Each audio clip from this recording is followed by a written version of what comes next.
سخاوت اس کا نام ہے، غنا اس کا نام ہے، اس لیے عثمان کو عثمان غنی کہتے ہیں۔ اس قدر غنا والے خدا کی راہ میں خوب لٹایا، اور جس دن جام شہادت نوش کیا 20 غلام آزاد کیے، 40 دن تک بھوکے اور پیاسے رہے، اور اس کنویں کا پانی بند جو کنواں خود خرید کے مسلمانوں کے لیے وقف کیا، اور آخری دن جو خطبہ ارشاد فرمایا، اپنے مکان کی چھت کے اوپر کھڑے ہو کر، آج کوئی خطیب ممبر پہ بیٹھ کے خطبہ دیتا ہے، کوئی کرسی پہ بیٹھ کے خطبہ دیتا ہے، مگر عثمان تیری عظمت پہ قربان جاؤں، آج اپنے مکان کی چھت پہ کھڑے ہو کے خطبہ دے رہے ہیں، اور باغیوں سے مخاطب ہیں۔ فرمایا تم مجھے کس لیے قتل کرنا چاہتے ہو؟ کسی انسان کو 3 وجہ سے قتل کیا جا سکتا ہے، اگر اس نے زنا کیا ہو پھر اس کے جرم میں سنسار کیا جاتا ہے۔ فرمایا زنا تو بڑی دور کی بات ہے، میں نے تو حالت کفر میں بھی کسی غیر محرم کو نظر بھر کر بھی نہیں دیکھا۔ اور فرمایا کسی کو قتل کیا جاتا ہے اگر اس نے کسی کو قتل کیا ہو۔ سیدنا عثمان غنی فرماتے ہیں اے میں نے تو کسی کو قتل کیا کرنا، میں نے تو آج تک کسی کو گالی بھی نہیں دی۔ اور تیسرے نمبر پر ارشاد فرمایا جو اپنا دین بدل لے، من بدلہ دینہ، تو اس کو قتل کیا جاتا ہے۔ الحمدللہ میں تو اپنے دین کے اوپر قائم ہوں۔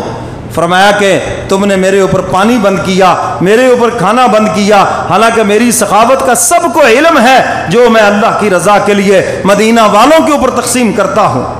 میرے محترم سامعین، جمعہ کا دن ہے، سوئے خواب میں حضور کی زیارت ہو گئی، اور سیدنا عثمان غنی نے عرض کیا اللہ کے محبوب 40 دن ہو گئے پیاسے، میری طرف دیکھو۔ حضور نے سینے کے اوپر ہاتھ مارا۔ سیدنا عثمان غنی فرماتے ہیں جب میرے سینے پہ حضور کا ہاتھ لگا، حضور کے ہاتھ کی ایسی ٹھنڈک میرے سینے میں اتری کہ ساری پیاس ختم ہو گئی۔ اور جب بیدار ہوئے سیدنا علی مرتضیٰ تشریف لائے اور پوچھا امیر المومنین کیا حکم ہے، آپ کہیں ہم مقابلہ کرتے ہیں۔ فرمایا کہ خواب میں حضور کی زیارت ہوئی، حضور نے فرمایا عثمان 2 راستے ہیں، یا تو پھر ان کا مقابلہ اور یا پھر صبر۔ تو سیدنا علی مرتضیٰ پوچھتے ہیں پھر آپ نے کیا اختیار کیا؟ فرمایا میں نے صبر کا اختیار کیا، صبر کا رستہ۔ تو حضور نے فرمایا ٹھیک ہے عثمان، روزہ تو پھر دنیا میں رکھا ہے، اللہ کو منظور ہوا تو افطاری ہمارے ساتھ جنت میں ہوگی۔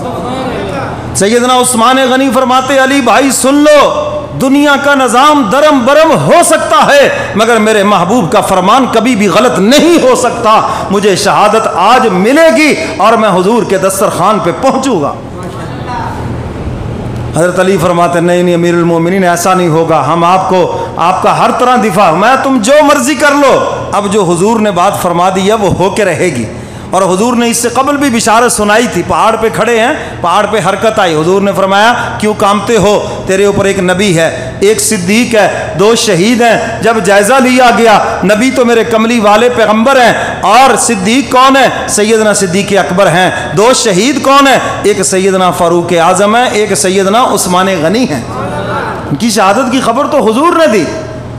زہر کے بعد زہر کے بعد نئے کپڑے پہنے، نیا لباس پہنا اور قرآن کی تلاوت میں مشغول ہو گئے، ایسا لگ رہا ہے جیسے شہادت کی تیاری میں مشغول ہو گئے۔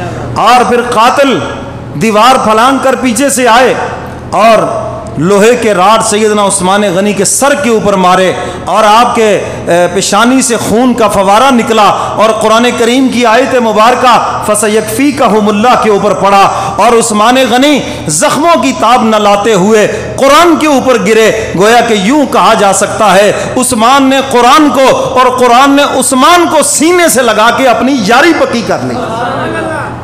سیدنا عثمان غنی نے جام شہادت نوش کیا، اور میرے محترم سامعین وہ قرآن کریم آج بھی موجود ہے، فَسَيَكْفِيكَهُمُ اللَّهُ، میرے لیے میرا اللہ کافی ہے۔ اور خون عثمان مظلومیت ان کی بیان کر رہا ہے۔ کل قیامت کے دن شہداء آئیں گے، اللہ پوچھیں گے گواہی لاؤ، کسی کی شہادت کی گواہی کربلا کے ذرات دیں گے، کسی کی شہادت کی گواہی منبر و محراب دے گا، کسی کی شہادت کی گواہی کوئی جگہ ہوگی، بدر کا میدان ہوگا، احد کا میدان ہوگا، مگر عثمان تیری عظمت پہ قربان جاؤں، تیری شہادت کی گواہی اللہ کا قرآن دے گا۔